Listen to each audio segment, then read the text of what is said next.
Hey guys, in this full guide, I'll show you how to make YouTube videos with CapCut in 2026. So whether you're creating tutorials, gaming videos, vlogs, shorts, or reaction content, yeah, CapCut gives you all the basic tools you need to edit professional-looking videos for YouTube. First, open CapCut and click New Project to begin creating your YouTube video.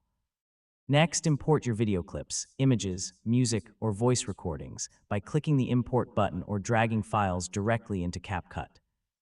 Now drag your clips onto the timeline and arrange them in the order you want for your YouTube video. If you're making regular YouTube videos, use the 16:9 aspect ratio. So for YouTube Shorts, switch to the vertical 9:16 format instead. Once your editing is finished, click Export in the top right corner. Choose your resolution and quality settings before saving the final video to your PC. After exporting, open YouTube Studio and upload your video. Add a title, thumbnail, description, and tags before publishing. And that's basically how to make YouTube videos with CapCut in 2026.